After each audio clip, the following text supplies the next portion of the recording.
Bom dia, irmãos. Ok, nós estamos em 17 de novembro de 2024, em um domingo, na escola dominical, no culto, e nós estamos na parte 4 do estudo sobre a história da igreja.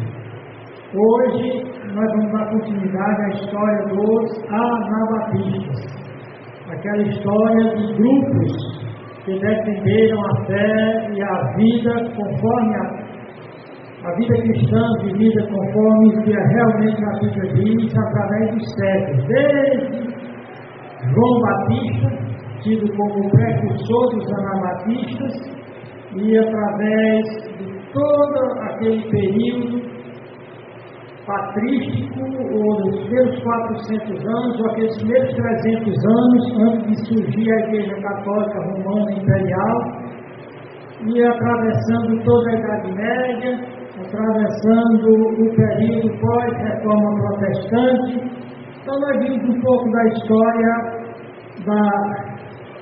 desse movimento anabatista, e nós vimos que todo o ódio que a Igreja Católica e a Igreja Protestante ou Reformada tinha dos anabatistas estava ligado com a relação da Igreja com o Estado e com o batismo infantil.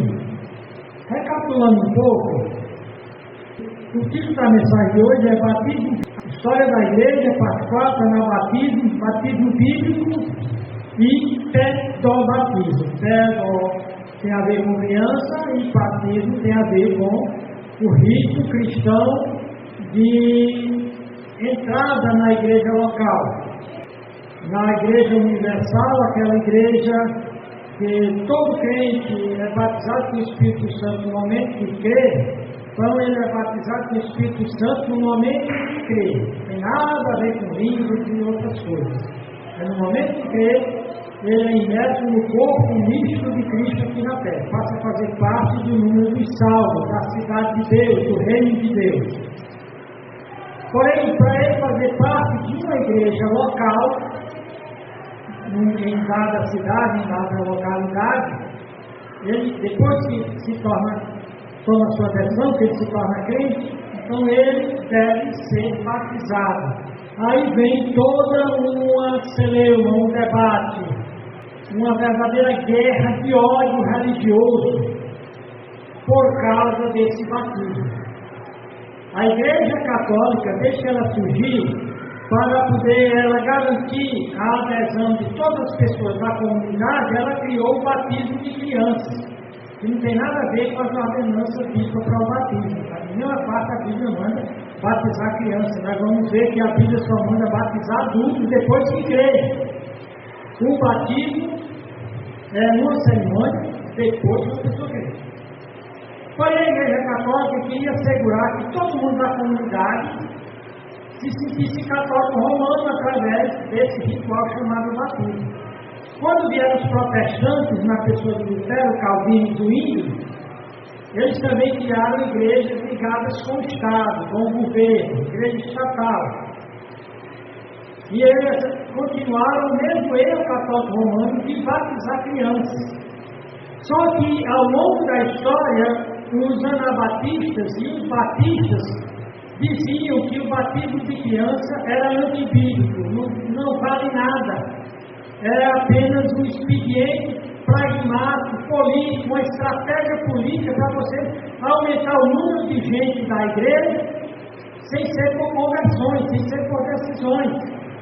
Esperava que um dia, quando ela cresça, como na Igreja Católica, ela seja crismada, ela então reafirme o que foi feito pelos pais do batismo. Porém, nós vamos ver que isso é uma heresia, que ainda hoje existe. Mas, recapitulando até aqui, antes, nessa parte 4, vamos falar de anabatistas, batismo bíblico e pedobatismo, batismo de crianças, que são dos católicos romanos e dos protestantes. Os batistas nunca foram protestantes. Os batistas modernos podem até alguém dizer, eles surgiram com o John Smith na época da reforma, mas eles já se chamaram batistas porque deturparam tanto a história e as intenções dos batistas, que eles tiraram o aná, que significa batista, rebatizador.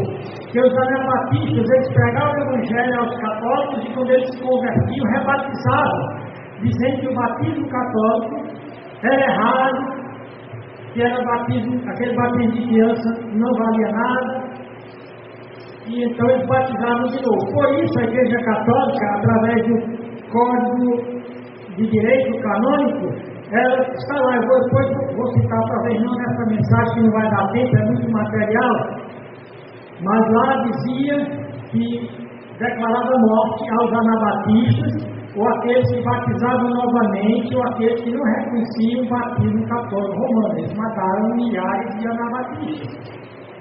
Quando vieram os protestantes depois de Lutero, eles não usaram o Código de Direito Canônico, eles usaram o Código Justiniano. Então o Código Justiniano declarava a morte de quem rebatizava. Então eles mataram muitos anabatistas. E matavam afogando, jogando dos penhascos, cortando a língua, queimando, prendendo, perseguindo. Quando chega os protestantes, na figura de Lutero e dos reformadores, os anabatistas pensaram que iam ter aliados, iam ter gente que ia apoiar a sua fé bíblica, mas não. Os reformadores, usando o Código Justiniano, declararam a morte dos anabatistas e mataram muitos anabatistas. Tanto que alguns historiadores dizem que os reformadores não foram heróis, foram assassinos que mataram muitos anabatistas ou outros que não criam. Por exemplo, Miguel de Cerveto, por não acreditar na Trindade, e Calvino consentiu com a morte dele. Ou seja, os verdadeiros heróis da fé foram os anabatistas. Falamos na mensagem anterior que existiram 3 grupos, porque quem não se filiasse à Igreja Católica Romana até a época de Lutero, ou não se filiasse à Igreja Protestante, era chamado de anabatista. E tinha grupos revolucionários que pegavam algumas ideias anabatistas, mas queriam pegar a espada para vencer o sistema. Foi chamado de anabatista, mas não era. E outro grupo místico que dizia receber revelações, era uma espécie de grupo carismático, onde o líder era praticamente endeusado. Eles declararam, eles criaram uma espécie de poligamia, eles criaram um monte de heresias. Isso é o que acontece quando qualquer igreja cristã adota qualquer coisa fora da Bíblia. Então, esse grupo místico, carismático, não representam o anabatismo. Eles trouxeram heresias grosseiras. Aí, quando católicos e protestantes vão falar de anabatismo, mencionam apenas esses grupos revolucionários, eles eram anabatistas no sentido de rebatizar, mas no sentido real da palavra nunca foram em doutrina e prática. Os grupos carismáticos, eles não aceitavam a Bíblia como única regra de fé e prática. A sola Escritura, os 5 solas da Escritura, na realidade foram defendidos pelos verdadeiros anabatistas através da história da igreja. Ou seja, os reformadores já pegaram carona no ensinamento dos anabatistas. Só para você ter ideia, os 5 solas sequer foram criados pelos reformadores. Os 5 solas não foi criado nem por Lutero, nem por Calvino, nem por Zwingli, foi criado posteriormente, tentando resumir o que os reformadores disseram e tentar resumir esses 5 solas. Só que esses 5 solas não representam a prática deles, porque eles continuaram usando a sua criatividade para defender ideologias religiosas. O pedobatismo não é uma doutrina bíblica, é ideologia religiosa, como tantas outras que eu não vou falar aqui agora. Mas o fato é, na nossa primeira mensagem, nós falamos sobre o conflito entre o reino e a cidade de Deus e a política mundana. Nós vimos como o Agostinho, que era tido como um dos pais da igreja, ele cometeu muitos erros também, ele não apoiou os anabatistas também, porque ele apoiava a Igreja Católica Romana. Então ele fala da cidade de Deus e da cidade dos homens. E lá mesmo ele acaba mostrando um mau desenvolvimento direto da igreja com a política mundana. Na parte 2, ainda falando de igreja e política secular, a gente viu como foi que Lutero, no seu livro Reino de Deus versus o Reino do Mundo, esse não era o título, mas o conteúdo era esse, ele não queria que a igreja luterana estatal, também os outros reformadores, fosse igual ao domínio teocrático, totalitário, abusivo da Igreja Católica Romana. Então lá ele tenta mostrar, tenta conciliar a mistura de igreja e Estado.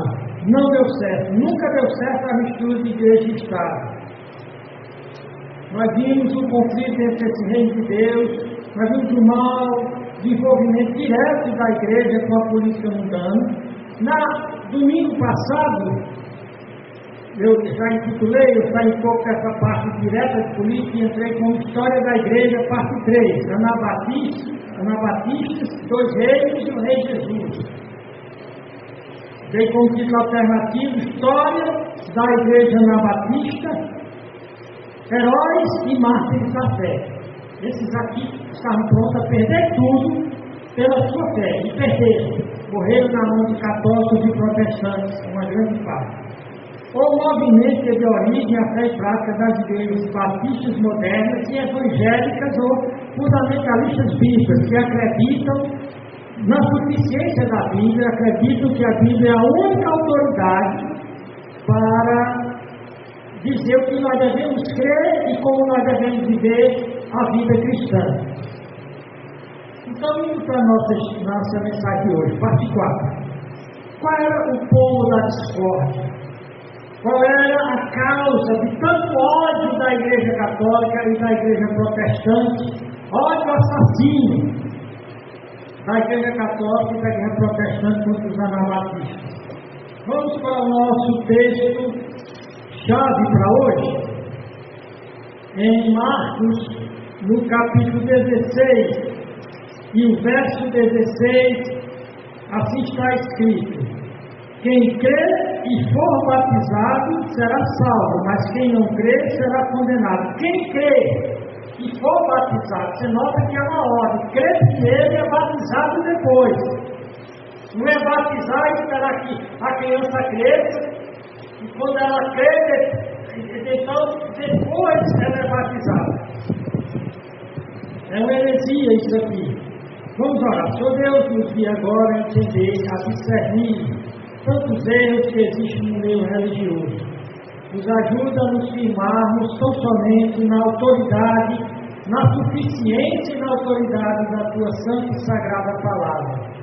Só ela é a Tua vontade, só ela é a sã doutrina. Nos guia agora em nome de Jesus Cristo. Amém. Ok. Nós vimos o nosso versículo-chave. Cristo disse: ide por todo mundo e pregar o Evangelho. E então ele diz, no versículo 15, no versículo 16, ele diz: quem crê e for batizado será salvo. Na realidade, a fé, através de todo o Novo Testamento, é que salva. O batismo é um testemunho exterior. Nós vamos ver isso. O batismo não é para a salvação da pessoa. Nós vamos ver que quando a pessoa ela crê em Jesus, ocorre misticamente, espiritualmente, um sepultamento. Ela morre para o mundo. E há uma ressurreição, ela passa a viver. É isso que Paulo vai mostrar em Romanos 6, 3 a 5. O batismo não é meramente um ritual que deve ter água e você usa a água do jeito que você quiser, não. A palavra batismo, ela foi escolhida no Novo Testamento por Cristo, por João Batista, pelo apóstolo Paulo, pelo apóstolo Pedro, uma palavra que significava mergulhar, colocar abaixo d'água. Uma palavra que são duas coisas que são bem claras no Novo Testamento. Para você crer em outra coisa, você tem que criar ideologias fora da Bíblia. O pedobatismo não é uma doutrina bíblica, é uma ideologia antibíblica. É uma heresia antibíblica. Porque ela coloca no batismo, no nível dos sacramentos, aqueles mesmos sacramentos da Igreja Católica, que conseguia graça a quem participasse dos mesmos. É como se tem que batizar a criança para que ela receba a graça de entrar no pacto da graça. Isso é heresia, isso é sacramentalismo. Hein? A Igreja Reformada e Protestante diz que rompeu com o sacramentalismo, mas ela nem quando ela diz isso. Quando ela batiza a criança, ela transforma o batismo numa espécie de sacramentalismo. Se a criança não se batizar, ela não está na comunidade da graça. Geralmente ninguém entra na comunidade da graça através de rituais, mas por ato de fé. Mas vamos voltar aqui. Romanos capítulo 6, 3 a 5.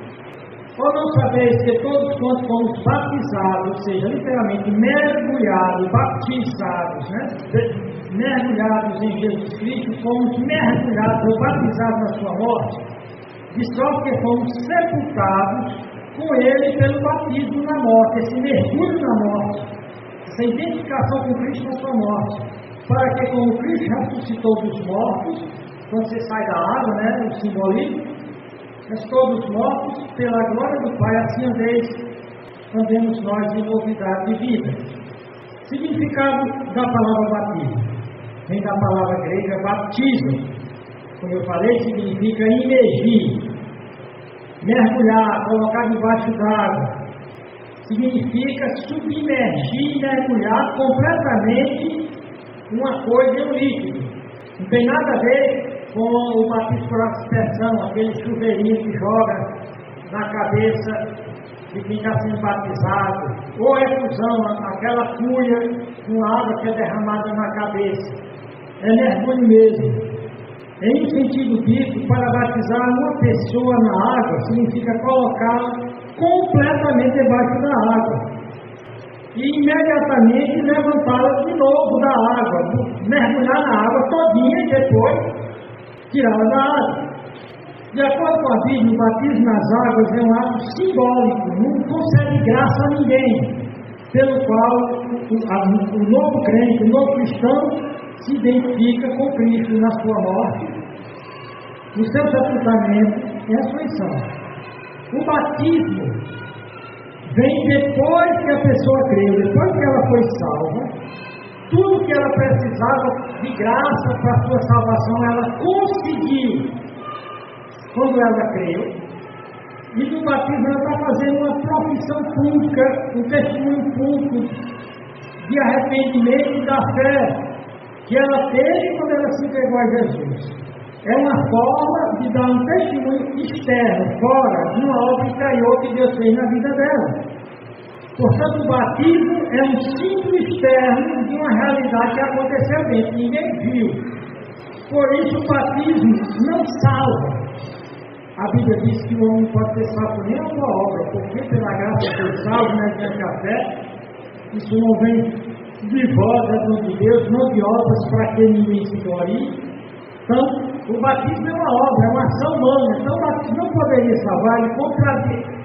A dizer que o batismo salva é contradizer o ensino claro da Bíblia, que a salvação, a justificação é tão somente pela fé de Cristo fez, nem nenhuma obra humana. É uma expressão externa da realidade interior, de quando fomos salvos pela graça, por meio da fé somente em Jesus Cristo. Então agora, pense. Nós estamos tratando aqui de anabatismo, de catolicismo e batismo, no meio batista ou anabatista, no meio católico romano e no meio protestante. O batismo demonstra visivelmente uma nova em Cristo, uma nova vida em Cristo. Ele não dá uma nova vida em Cristo, ele demonstra. Ele não coloca ninguém, não é ele que coloca alguém no pacto da graça. É quando a pessoa crê que ela é colocada na aliança de Deus. é um testemunho exterior, público, de nosso arrependimento de fé interior. Simboliza também a limpeza e regeneração que aconteceu conosco. Quem crê será salvo. E a palavra solteria na Bíblia significa não só a declaração de que alguém não vai mais ser condenado, mas fala de purificação. O batismo retrata como é que o que Cristo fez para nos salvar lá na cruz do Calvário. A água simboliza o sangue purificador de Cristo. A imersão representa a lavagem do pecado, representa levantar-se da água, ilustra a libertação do poder do pecado. Em Atos 26, 16, foi colocado a ideia de que quando a pessoa é batizada, ela está simbolizando esse lavar dos pecados. Representa o batismo, representa a união com Cristo em sua morte, sepultamento e ressurreição. Representa, lembra? Não é com o batismo, depois do batismo que ele é unido a Cristo. Por isso que é perdido batizar a criança. Através do batismo, nós proclamamos nossa união com Cristo, nós proclamamos a quem nós pertencemos, depois que nos aceitamos a Cristo. Nós nos identificamos com a obra redentora lá da cruz de ressurreição e vitória sobre a morte. Há todos uns passos aí. O que é que o batismo simboliza? Morte, sepultamento e ressurreição. Primeiramente, simboliza a obra de Cristo. Qual a obra de Cristo? A sua morte, sepultamento e ressurreição. E como isso é simbolizado no batismo? Colocando a pessoa debaixo d'água. Completamente debaixo d'água, e depois erguendo ela. Se alguém perguntar, então quer dizer que se o batismo salva, não precisa ser batizado. Nós precisamos nos batizar, cada pessoa precisa ser batizada, cada crente precisa ser batizado depois que creu verdadeiramente, porque essa é uma ordenança de Cristo, Ele mandou. Por isso, como nós vimos lá em Marcos 16, o batismo segue o ato de crer. Criancinhas não creem. O batismo não é para crianças. O batismo é só para pessoas que têm idade para confessar Jesus como Senhor. Você não vai ver nenhum versículo que diga que se deve batizar apenas adultos e não batize crianças. Porém, os textos que a Bíblia mostra, que só dá para praticar o batismo de acordo com a Bíblia em adultos. O próprio Pedro 3,21, ele diz que o batismo é a nossa resposta de uma consciência boa para com Deus. A criança ainda ela não tem responsabilidade moral e espiritual para ter essa consciência boa. Por isso que Cristo diz que o reino dos céus é criancinha. Os católicos batizam a criança para que ela não morra pagando. É uma heresia. Seguida pelos protestantes, batizam a criança para entrar no pacto da graça. Ainda comete outra heresia de fazer uma conexão arbitrária, indevida, do batismo com a circuncisão. São duas dispensações diferentes, são dois tratamentos diferentes. A relação de Deus com Israel envolvia na aliança abraâmica que aquele povo tivesse uma terra, que aquele povo fosse, por assim dizer, deles viria o Cristo, por isso que eles tinham que se circuncidar. E a circuncisão era exatamente na parte do homem aonde ele gera filhos. Era para mostrar que ele devia estar preparado para, de forma santa, para possivelmente ser ele que ia ser o pai do Messias. Hoje nós não estamos esperando mais o Messias, hoje nós não precisamos mais da circuncisão. O único link que o Novo Testamento faz com a circuncisão do Velho Testamento é que diz que a circuncisão do crente é no coração, tem nada a ver com o batismo. Então, quando Pedro está dizendo que o batismo é uma resposta a uma boa consciência para com Deus, ele está dizendo, excluindo aqui crianças. No seu discurso em Atos 2, quando as pessoas perguntam o que é que nós devemos fazer para ser salvos, eles creem no Senhor Jesus, serás salvo. Em Atos 2,41 diz que aqueles que de bom grado receberam a pregação foram batizados, que receberam a palavra. A criança, o infante, não tem ainda essa faculdade de receber ou não a palavra. Para se arrepender e receber uma palavra, precisa ter idade suficiente para se arrepender e entender essa palavra. Pelo exemplo dos samaritanos, que diz lá que eles acreditaram na pregação de Filipe em Atos 8 e foram batizados. Todo o livro de Atos, a crença vem antes do batismo. Em todo o livro de Atos, quando Eunuco pergunta a Filipe, depois de ouvir o Evangelho, ele pergunta: o que me impede de ser batizado? A resposta de Filipe: é lícito, é certo você se batizar se você crê de todo o coração. Claro que uma criança, ela não tem essa faculdade ainda de crer. Nós vimos em Marcos 16, aquele que crê e for batizado. Portanto, a conclusão para quem tem a Bíblia como verdadeira autoridade, que não fica com conversa fiada falando de só a Escritura, mas só aceita da Escritura o que quer, que é o caso dos reformados. Os reformados, eles só aceitam da Bíblia aquilo que é conveniente para eles. Nessa parte do pedobatismo, do batismo de criança, eles rejeitam completamente a autoridade bíblica. E então eles tecem, criam livros, na internet tem um monte de livros, eles tentando tapar o sol com a peneira, defendendo o batismo infantil. Então o que nós vimos é que a fé, ou a crença, é um componente necessário que exista antes do batismo. Qualquer batismo feito sem a pessoa realmente crer, ter uma boa consciência para com Deus, se arrepender, de bom grado, ou seja, ser capaz de entender e aceitar a palavra, é um batismo nulo. Todos os batismos feitos de crianças são nulos. Por isso que os anabatistas rebatizavam. Se alguém não tem idade suficiente para ter fé em Jesus, então essa pessoa não tem idade suficiente para ser batizada. Então, nós vamos encerrar essa parte fazendo um resumo do que foi dito até agora. Dizendo, por exemplo, não há um único exemplo de uma criança sendo batizada na Bíblia. Eles tentam novamente, fugindo da autoridade da Bíblia e entrando no mundo da especulação, da ideologização, da ideologia, no mundo da ideologia, eles dizem não, ou seja, usando o argumento falacioso do silêncio. Ele diz, não, mas lá em Cornélio disse que toda a casa dele foi batizada. Pode ter sido criança. É um delírio isso, esse argumento. Outro delírio é tentar conectar o batismo com a circuncisão, não tem nada a ver com o que nós já vimos.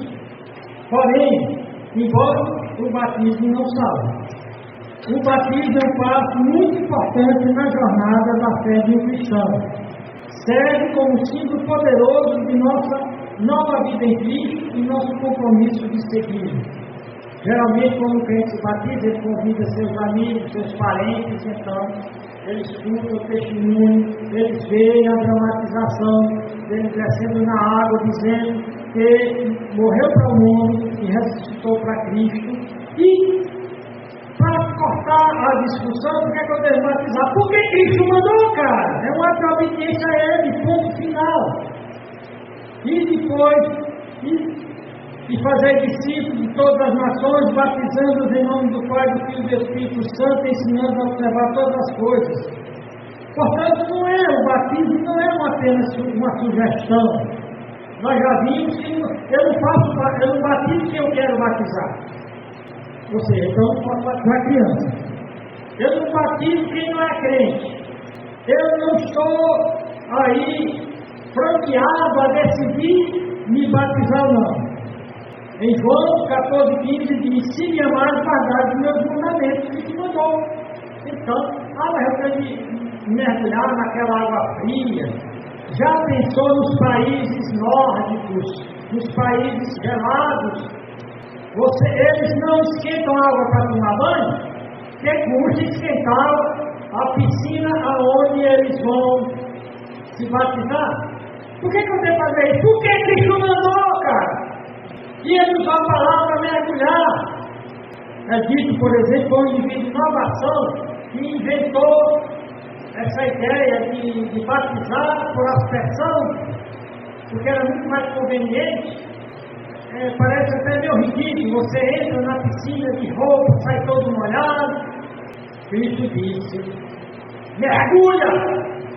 E se você me ama, você vai guardar o mandamento. E por que é que Cristo quer isso? Porque o batismo me identifica publicamente com Cristo e sua igreja. Eu estou dizendo para a comunidade que agora eu pertenço a Cristo. E estou naquela comunidade de discípulos, naquela igreja local. O batismo demonstra visivelmente aquilo que está no meu coração. O meu velho eu pecaminoso está sendo enterrado com Cristo e ressuscitando para uma nova vida, simbolizando que eu fui lavado pelo sangue de Jesus. Portanto, para entrar essa parte, quem deve ser batizado? O batismo bíblico só é lícito depois da decisão pessoal do indivíduo de confiar somente em Jesus Cristo para a salvação.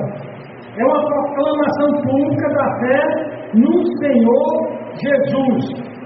O batismo é exclusivamente, deixa fora, qualquer um que não colocou sua fé unicamente em Jesus Cristo. Os exemplos são demais. Havia o grupo de Filipe. Ele disse para o grupo: só é certo você se batizar se você crê, e não é só crer, é crer de todo o coração. Então você diz: então porque a multidão de católicos, 1 bilhão, dizem que tem os católicos, eles continuam batizando crianças, eles continuam batizando por efusão, derramando uma colherzinha d'água na cabeça da criança. Porque então os protestantes, na sua, vamos dizer assim, incoerência, de não aceitar o solo da Escritura, de não aceitar a autoridade da Bíblia, ficam inventando teologia antibíblica para batizar crianças. Por que eles continuam batizando bebês? Bebês que nunca fizeram uma decisão pessoal de crer em Jesus. Eles mesmos nunca pediram o batismo. Eles não poderiam fazer, porque eles nunca tiveram arrependimento pessoal. Essas crianças pequenas nunca decidiram seguir Jesus e nem deixar de seguir. E não há casos do precedente, exemplo bíblico de batismo infantil. Repetindo, considerações importantes sobre bebês, sobre crianças, sobre infantes e o batismo. Os bebês não conseguem entender a mensagem do Evangelho. Primeira coisa. Segundo, as crianças são incapazes de arrependimento de pecados pessoais. Terceira coisa, uma criança não pode expressar fé pessoal em Cristo. Embora nós até possamos dedicar a Deus as crianças, nós temos essa bela prática na igreja. Quando a criança nasce, a gente apresenta ela na igreja. Os pais é que fazem votos, se comprometem a criar ela no caminho do Senhor. Mas para a criança aquilo não significa nada, no sentido de que ela não tomou decisão, ela sequer tem noção do que está acontecendo. Aí você pergunta: então como é que eles, arbitrariamente, eles que dizem que creem na autoridade suprema da Bíblia, que inventaram a expressão sola escritura, eles continuam desobedecendo? Nós tocamos isso na mensagem passada. Porque é que eles praticam hoje e na época da Reforma e na Idade Média, eles mataram anabatistas exatamente por essas crenças que eu acabei de falar para vocês. Essa é a razão por que houve tão amarga, tão odiosa e assassina reação de católicos e protestantes contra os anabatistas. É interessante, tudo isso tem a ver com a relação de política e igreja. Tem a ver com a relação, começando por Zwinglio e também pelos reformadores. Como era que eles viam a relação entre igreja e Estado? Então, Zwinglio, como também Lutero e Calvino, eles viam, no caso, o Zwinglio, ele vivia em Zurique.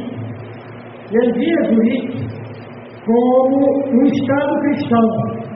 Ou seja, havia uma mistura entre havia um Estado cristão, uma única sociedade cristã unificada, na qual a igreja e o Estado mantinham uma relação recíproca de confiança e assistência. Então, para eles, os reformadores, a igreja visível era coextensiva da comunidade local. Tem um estudioso desse assunto, Thompson, ele explica. Implícito nesse projeto político-religioso de Zwinglio, que a igreja era uma extensão da comunidade, que era uma extensão do Estado, estava tudo imbricado, tudo interrelacionado, o Thompson diz.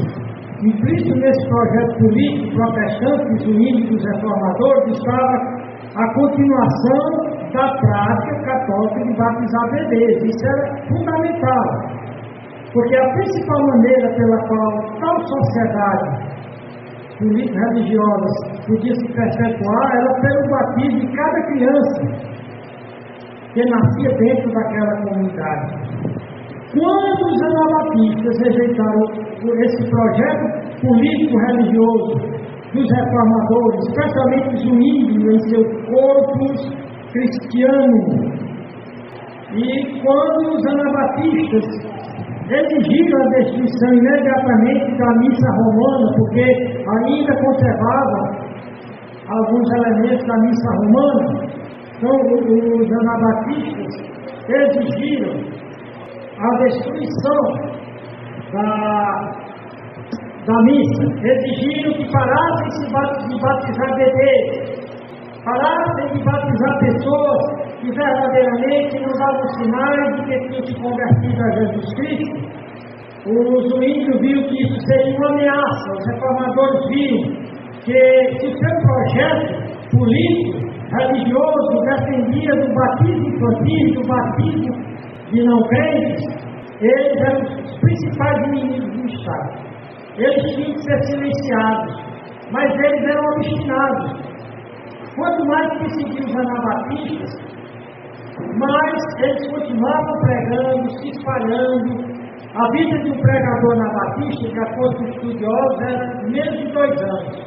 Ele saía pregando temerariamente, chegava no canto, pregava, e as massas aceitavam e viam aquilo, porque viam a corrupção do Estado católico romano, a promiscuidade, vamos dizer assim, a riqueza do clero.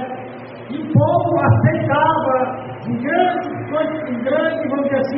quantidade os ensinos anabatistas e se convertiam verdadeiramente a Cristo. Então eles pagavam com a vida. Quando chegaram os reformadores, eles declararam os anabatistas os principais inimigos do Estado e da Igreja e passaram a persegui-los cruelmente. Nessa mensagem, o nosso tempo já acabou. O que foi que nós vimos hoje? Que a Bíblia é bem clara sobre o que é batismo cristão. Nós vimos que o batismo só é cristão, conforme o significado da palavra: mergulhar e tirar de debaixo, mergulhar completamente debaixo d'água e tirar debaixo d'água. E só se pode fazer isso com adultos que se arrependerem, têm sua consciência boa para com Deus. que creram, conforme Cristo diz, quem crê e for batizado. Conforme Filipe disse para o eunuco. O eunuco pergunta, quem me impede de ser batizado? E Filipe disse, é lícito, é certo, se você crê e crê de todo o coração. Se você é um verdadeiro crente. E então Paulo diz que esse batismo, que é mandamento de Deus, que não é sugestão, que é somente para crentes arrependidos, representa um testemunho da nossa união com Cristo, da nossa entrada não na igreja universal, mas na igreja local. Por isso, os batistas, eles nunca foram nem católicos romanos e nem protestantes. Ao contrário, nós vamos continuar falando dos anabatistas. Hoje eu quis pontuar, eu quis tratar do principal elemento que causou a morte de milhares de milhões de anabatistas: o batismo. Vamos orar. Senhor Deus, nosso Pai, obrigado por esse tempo aqui. E ajuda que as pessoas possam acreditar na autoridade da Bíblia. E não fique inventando terminologia, por exemplo, dizer que cremos só na Escritura, mas, no final das contas, que está seguindo a ideologias políticas e pragmáticas de homens. Nos ajuda a ter uma boa consciência para com Deus. Nos ajuda a andarmos em novidade de vida. Em nome de Jesus Cristo oramos. Amém. E bom dia.